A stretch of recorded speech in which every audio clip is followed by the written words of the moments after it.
নমস্কার, health care চ্যানেলে আপনাদের সকলকে স্বাগত।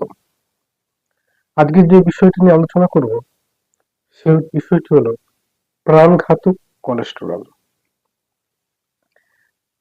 এবার এই প্রাণঘাতক কথাটা কেন বললাম? কারণ এই কোলেস্টেরলের জন্য দুটো মারাত্মক রোগ আমাদের শরীরে বাসা বাঁধে। একটা হলো স্ট্রোক আর একটা হৃৎপিণ্ডের রোগ। এই দুটো রোগই কিন্তু প্রাণঘাতক। আর এই দুটো রোগের মূল কারণ হচ্ছে কোলেস্টেরল। এবার আপনি যদি প্রশ্ন করেন তাহলে কোলেস্টেরল কি, আর কোলেস্টেরল এক ধরনের চর্বি জাতীয় লিপিড জাতীয় পদার্থ যা আমাদের রক্তের মধ্যে থাকে। এই কোলেস্টেরলের কাজ কি? এই কোলেস্টেরলের কাজ হচ্ছে আমাদের কোষের মধ্যে ঝিল্লি উৎপাদন করে, আচ্ছা কিছু হরমোনের উৎপাদনে সাহায্য করে, ভিটামিন ডি তৈরিতে সাহায্য করে এবং পিত্ত উৎপন্নে সাহায্য করে। দু ধরনের কোলেস্টেরল আমাদের শরীরের মধ্যে আছে, একটা এলডিএল আর একটা এইচডিএল।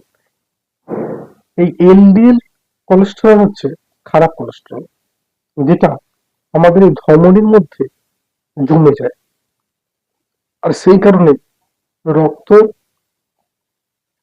প্রভাবিত হতে পারে না, ব্রেনের যে সূক্ষ্ম সূক্ষ্ম সেলের মধ্যে রক্ত পৌঁছাতে পারে না, তখন অবস্ট্রাকশনের কারণে ব্রেন স্ট্রোক হয়, বা হৃৎপিণ্ডের যে রক্তটা পৌঁছানোর কথা ছিল সেটা পৌঁছাতে পারে না, সেই জন্য হৃৎপিণ্ডের নানান ব্যাধির সৃষ্টি হয়।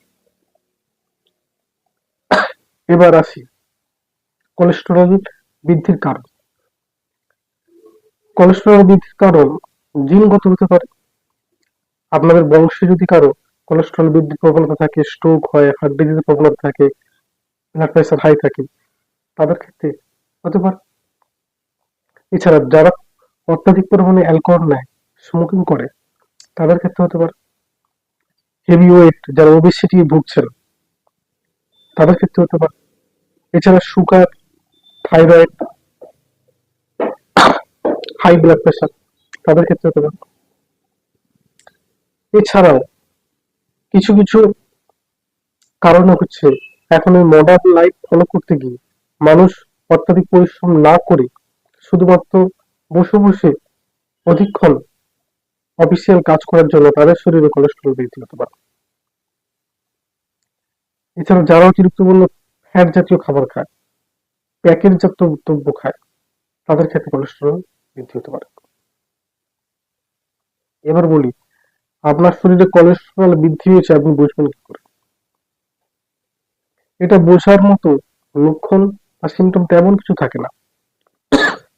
তবে যদি ব্লাড প্রেশার বৃদ্ধি থাকে, বুকে ব্যথা থাকে, আপনার অতিরিক্ত অ্যাসিড অম্বল হচ্ছে, অ্যান্টাসিড খাচ্ছেন অথচ কিছু কাজ হচ্ছে না, সেক্ষেত্রে কোলেস্টেরল বাড়তে পারে। মাথার পেছনে যন্ত্রণা বা ঘাড়ের যন্ত্রণা হতে পারে, বা কোথাও পায়ে যন্ত্রণা হতে পারে, সেটা থেকে আপনি বুঝতে পারেন।